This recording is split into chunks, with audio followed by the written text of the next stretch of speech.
Folks, thanks for tuning in so much again. Today, at the start of the week, we have got some wild stories for you today. Some amazing things happening about the invasion, as you've seen it, so-called into Spain from the Muslims coming out of Morocco. We've got stuff on the basketball courts in the U.S. and some amazing incidents in Canada where people are starting to wonder just what is going on. Stay tuned. Right now, let's just jump right into it. In the U.S., and I've talked about this last week and actually the week before too, we see this split going on in the Democratic Party in the U.S. And now James Carville, who's sort of seen as kind of a legendary elder statesman of the Democrat Party, he is saying he will actually quit the party if it continues to crank so far to the left. And he's even gone as far as saying that the spokesperson who kind of leads up the so-called Democrat Socialist Alliance in the United States, his name's Hassan Piker. He says if Hassan Piker continues to rise in terms of an authoritative voice within the party, James Carville, is just going to outright quit. Well, a lot of the values that are being challenged that people would say, things that just didn't bother them before, now really coming to the surface. And we've talked about the women's NBA. And it's interesting. It gains in popularity. We've talked about that a lot. Talked about how Caitlin Clark is the single greatest factor for its popularity, but also Sophie Cunningham and how she has just made a pretty basic statement, which most people agree with. 85% of people say that, as adults, people have the right to make up their own choices on orientation. But as far as women being competed against by men, biological men in sports, and biological men going into the washroom, the shower rooms and the washrooms, she said no. And the violence against her is continuing. She can't hardly get to a game without huge crowds outside. She took a violent hit to the head just last night in the game against with the Indiana Fever. And we see the coach of that particular team of the Lynx, Cheryl Reeve, out there with a t-shirt praising and advancing the cause of transgender. So getting wild in the WNBA. Let's see where that goes. And also, when we look at some of the electoral races, I've talked to you and brought up the name of, remember this name and watch now, because Tuesday, that'd be tomorrow night, we've got the senatorial position for Michigan is coming up for grabs. And the primary, that's kind of like a nomination in the United States. In the primary battle for the Democrats, he's going to run for the Democrats to be Senator of Michigan. We've got Abdul El Sayed. I'm talking about him for a couple of weeks. He continues to rise in the polls, radical Islam theology, and he continues to get support. And he's going against Haley Stevens, who is a 4-term congressperson there. And yet he's still, with the wildest, most radical of positions, still in the ascendancy there. Now you take with that the backdrop that we've seen over the weekend in Spain, Spanish territory being completely overwhelmed by a Muslim. There's no other way to say it, invasion. They figure it's 50 to 60,000, all young men of military age, swarming into this Spanish territory. And Canadians kind of looking at that, wondering what's going to be happening. We see the rise in Canada. There's a lot of concern. We've talked about this, for instance, in the city of Regina, the mosque there being able to broadcast publicly on loudspeaker when its services are on the Fridays.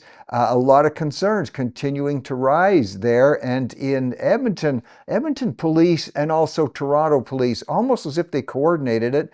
I don't think it's coordinated, but putting out notices saying they're going to be really vigilant on watching for cases where people might slur somebody of a different belief, where people might make a joke about someone of a different persuasion, and they're asking for citizens to call in and report this type of thing. Folks, this is 1984 Orwellian stuff. Who gave direction to the Edmonton police force and now to the Toronto police force to be out to arrest people who are saying things that may not be flowing within the particular let's say, the theology of the Liberal Party of Canada? Very concerning. We need to be watching this. And now, equally disturbing announcement, and it's caught people by surprise because it's summertime. A lot of people are out in the barbecues and on the lakes.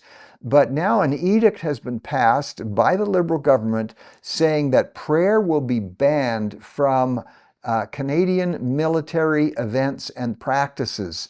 It's unbelievable. This doesn't even happen in some of the more what we would call so-called liberal European countries, and it even is going to apply on Remembrance Day services. Prayer being banned. Bill C9, bad enough. We've talked a lot about that, about certain scriptures that not even ministers are going to be able to read. And the other thing that hits me, I know it's summertime, but so much silence. Silence is compliance, folks. So much silence from, well, Canadians in general, but even from the church community. Let's see where that goes. It is a real concern, and to see this on the rise and to see this increasing. Well, the notion, of a fascinating article yesterday, or coverage actually, from CBC, because as you know, there's a debate going on in Canada about the Chinese vehicles, these electric vehicles. A number has already been put on that there will be 49 to 50,000 of these vehicles coming into Canada. A lot of concerns being raised. A lot of people saying we know this is going to make our relationship with the U.S. even frostier because the U.S. is banning these and China seems to be embracing them. But if you follow the CBC, they don't even use the number 49,000. They say a small number of Chinese EVs, a token number. Those are their words. And here we have a country, China, huge subsidies that go from the government that go into the building of these vehicles. Very difficult for Canadian vehicles to compete. The Premier of Ontario has raised concerns about this. And the fact that not one of these parts that are coming in on these vehicles are being made in Canada. We've got Brian Kingston from the Canadian Vehicle Manufacturers Association pointing out that will mean 30% of the total EV sales in Canada are going to be coming from China. And at least one premier very concerned about it, and the CBC yawning and saying it's just a token amount. Well, if you looked at the article in the Washington Post today, the August 3rd article, shifting to the Ukraine-Russia situation, Laura Loomer, who has always been, or let's say over the last while, very supportive of sort of a Tucker Carlson, Candace Owen approach to the Russia-Ukraine conflict. To her credit, she has spent some time there. She has done some serious looking at this. She has switched her perspective very significantly over to support for Ukraine and talking about, not so lovingly possibly as some others do, about Russia. And a very significant shift. We'll see if that has anything to do with a shift in some of the voter intentions, because she has a very large following and she's been very thoughtful on this particular issue. Let's see what might happen in terms of any changes there. I try to keep you updated on what the market is doing relative to Iran. And you know, I've used this phrase, it's not my phrase, it's common in the markets over the last few years, called the Magnificent Seven. That's the huge companies that determine what the overall stock market looks like on a day-to-day basis. So we're talking NVIDIA, we're talking Meta, Apple, Macintosh, Alphabet, Amazon, Tesla. They no longer are sort of seeing the same results all in one block. It's fragmenting. Some of these companies doing well, some of them not doing so well. That's making markets even more nervous. So keep an eye on that. Watch for the your price at the pumps to continue to go up.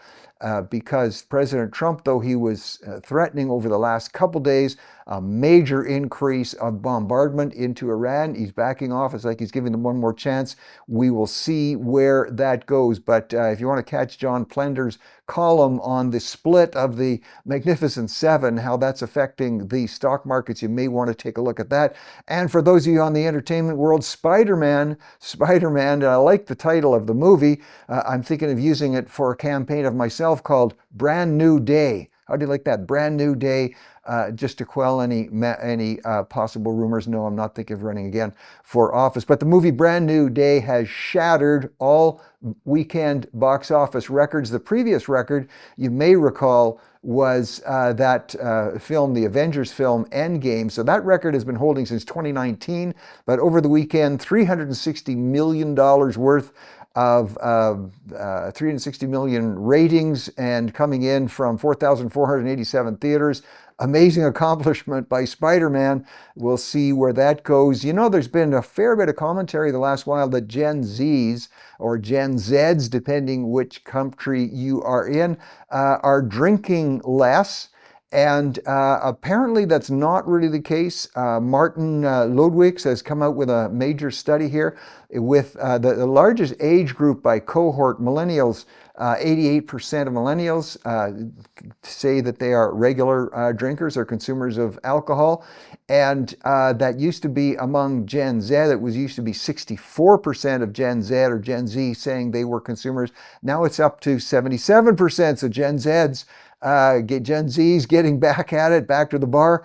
And the interesting thing is it's cocktails. It seems to be increasingly the drink of choice. Folks, we talked about the fact where so many Gen Z are talking about how it's difficult to have the money to save up for a down payment and do those other things. These cocktails are hugely expensive, 25, 30 bucks for a cocktail. But anyway, they're back in the game.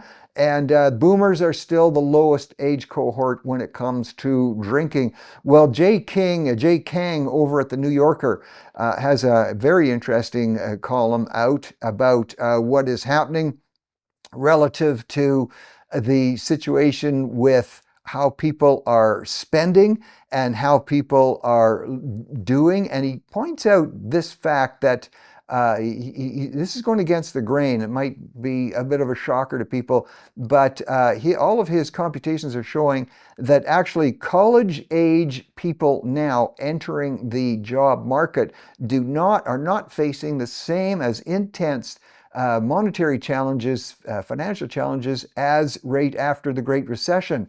And he's got some interesting stats there. Again, reporting to the fact that spending is being done differently, not as much saving going on, and maybe a redirection in savings might actually equip a person to be able to get that down payment. Check out Elle magazine.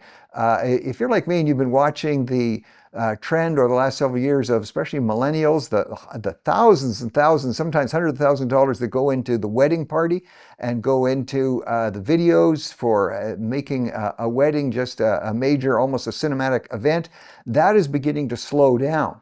And more people are looking at, yes, definitely getting married, but not with as an expensive a wedding. So an interesting article out there in Elle magazine. And parents are really concerned about the fact that, and this is in the Atlantic magazine, so many in the gaming industry, so many younger kids are being pulled into the whole scene that's resulting in gambling addiction. 60% of the top games out there have what's called a loot box. Now, if you're like me and you don't spend all your time on the games in the gaming world, a loot box is where you get the chance just to reach into electronically reach into a box and pull out some surprise out of there as you're paying money, betting on these and paying for these other gamings. And this has really got to be a popular item, especially among the very young. And one of the interviews involved a family where they said that their 9-year-old had been secretly opening multiple accounts on some of these gaming sites, all to get into, like accounts on Roblox, for instance, all to get into the loot box. And then they reported, and this is increasing among counselors, we're seeing this, that their child became apoplectic, was having meltdowns and saying, my life is horrible, when they can't get what they want out of the loot box. Another account of a family, they're talking about their 11-year-old gets up at 5 in the morning, will spend up to 3 hours on these games and digging into the Roblox, that's not roadblocks, that's ROBLOX, just to chase one skin. That's one particular item that might come out of that loot box. And again, huge depression involved after that type of addiction. Folks, don't let your kids be getting into these gaming situations. Hugely, hugely addictive. The trend line is not good. We've talked about some things today that might get people down and might be thinking, where on earth is everything going? Is there any hope? Stephen Baldwin, interesting article there in Christianity Today, talked about the fact that, you know, he's really made a break from the Hollywood scene, somewhat different than his brother, the other Baldwin. And he pointed to, so he was asked, what really turned it around for you? And he said it was their housekeeper, a housekeeper from Brazil, who made it known that she was praying for him every single day. And he thought that was the biggest factor that got him into a spiritual turnaround. Folks, don't give up. There's hope out there. There's good things happening. Thanks for tuning in. Catch you tomorrow.